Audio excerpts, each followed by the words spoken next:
جائیں گے, ہم تو صرف جمعہ کو جائیں گے, ہم تو صرف عید پڑھیں گے, ہم صرف بقرعید پڑھیں گے.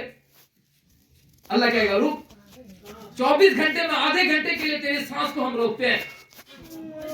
روزانہ 24 گھنٹے میں سے آدھا گھنٹہ تیرے سانس کو ہم روک دیتے ہیں, تو اپنا آکسیجن استعمال کر. پھر کیا بنے گا؟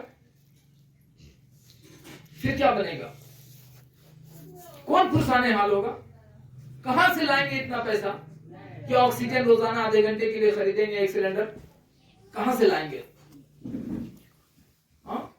پوری زندگی کی کمائی ایک گھنٹے کا, اگر 24 گھنٹے میں سے ایک گھنٹہ اگر آکسیجن کی ضرورت پڑے تو پوری زندگی کی کمائی اس میں لگ جائے گی, دوسری کوئی ضرورت نہیں پوری ہو سکے گی. روزانہ ایک گھنٹہ صرف آکسیجن خریدنے کے لیے کتنا آکسیجن استعمال کر رہے ہیں اللہ کا, کتنا آکسیجن اللہ کا استعمال کر رہے ہیں, اور اللہ فلٹر کر کے یہ آکسیجن ہمیں دے رہا. ناک کے اندر بال دیا اور وہ بال کو فلٹر بنایا,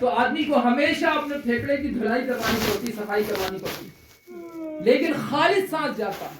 یہ جو آکسیجن پھیلا ہوا ہے, یہ جو آکسیجن پھیلا ہوا پوری دنیا میں, اس آکسیجن کے اندر بہت کم گندگی ہے, لیکن اللہ اس کو فلٹر کر کے اندر بھیجتا. ہم نے کوئی فلٹر نہیں لگایا, ہم نے کوئی فلٹر نہیں لگایا, اللہ اس کو فلٹر کر کے اندر بھیجتا.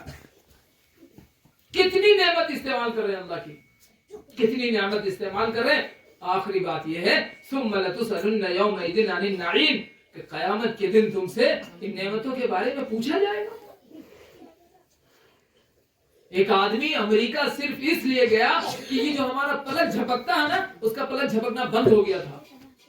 کوئی ڈاکٹر اس کا علاج نہیں کر سکا, کوئی ڈاکٹر اس کا دنیا میں علاج نہیں کر سکا کہ یہ جو پلک جھپکتا ہے ہمارا, یہ اس کا رک گیا تھا. تو اس کے رکنے کی وجہ سے اس کے آنکھ کے اندر جو نمی رہتی ہے اور پانی رہتا ہے, یہ پانی سوکھ گیا تھا. ہاں, کتنی بڑی نعمت ہے اللہ کی, ہم استعمال کر رہے ہیں. لیکن عام ہے, اللہ نے عام کر دیا ہے. 5 وقت بلایا ہے مسجد میں, نہیں جاتے ہم. کہنے والے کہتے رہو, میرا کام سننا ہے. آپ سے پہلے بھی بہت سارے مقرروں کو ہم نے سنا, بہت سارے خطیبوں کو سنا. ہر جمعہ میں ہماری مسجد کے امام صاحب بھی یہی بات بتاتے ہیں, نماز پڑھو, نماز پڑھو, نماز پڑھو, نماز پڑھو. لیکن ان کا کام کہنا ہے, آپ سے پہلے بھی آئے وہ بھی کہہ کے گئے, آپ بھی کہہ دو, آپ کے بعد پھر آئیں گے وہ بھی کہیں گے, ہم سنتے رہیں گے, سنتے رہیں گے, بس ہو گیا.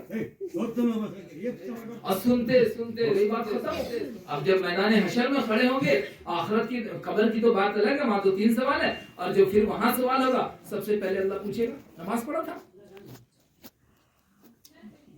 کچھ نہیں پوچھے گا. حلال کھایا, حرام کھایا, شراب پیا, دارو پیا, کیا کیا, کچھ نہیں پوچھے گا.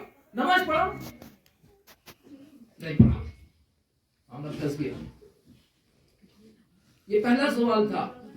اس سوال کے بعد سارا سوال آسان تھا, لیکن یہ سوال پہلا تھا. اللہ تعالی ہم سب کو معاف فرمائے.